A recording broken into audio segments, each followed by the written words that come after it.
We are familiar with the reply all option on group emails, yes?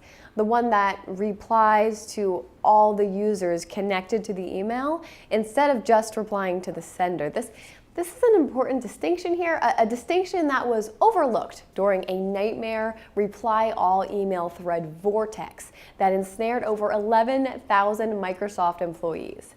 GitHub sent the original email in response to an employee error, and things would never be the same. These 11,000 plus people all received an email on the same chain, and then some half-wit dodo bird pecks out unsubscribe and hits reply all. It wasn't just once either. It happened so often that even the souls who were lucky enough to escape were sucked in again from another unsubscriber, and those advising, guys, just stop replying. Those simply trying to leave the thread kept getting resubscribed, forever shackled to the careless reply all junkies. And what was the subject of this email abyss to begin with? How to get fewer notifications from GitHub. More on this and other cybersecurity news right now on the Daily SOC. And 5, 4,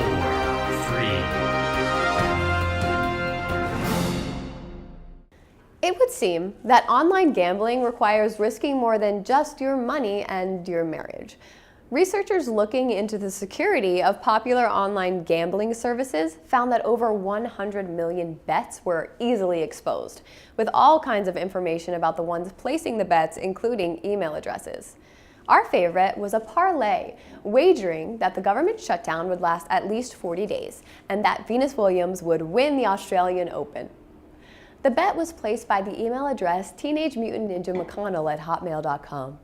We suspect that whoever owns this address has since taped a picture of Venus Williams onto his dartboard over Alexandria Ocasio-Cortez's picture, which was there before. Next up, the Department of Homeland Security blankets issued an emergency directive to all government agencies with required immediate actions to prevent widespread DNS hijacking attacks.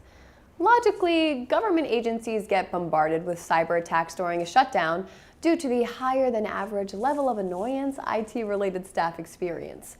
Because DNS hijacking requires the active monitoring and review of DNS audit logs, it's a pretty solid choice by the attackers, so bravo to them, honestly. The various government agencies in response to the directive said they would be happy to monitor their audit logs for money, though.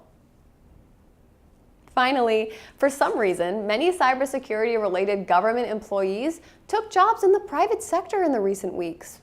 It seems these greedy men and women care more about trivial things like being paid and being respected for the work they do. The ones who stuck around, though, are being directed to alter their defense tactics from traditional cyber defense to a more modern approach. What is this new approach, you ask? Well, the message is simple. If it rhymes, it will work. Finally doing something that might actually work, these cyber defense employees are coming up with genius one-liners such as, if it looks like a fish, don't click on that ish. Nothing makes me nervous like a denial of service. And our favorite, implement a firewall and bad traffic will just reroute itself through another open port because perimeter security is insufficient defense.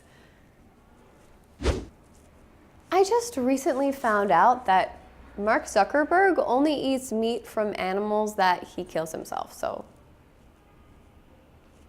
food for thought. As a reminder, if you would like to send us a letter, please address it to fanmail@tag-cyber.com. Signing off, I am Laura Finelli, and this has been the Daily SOC.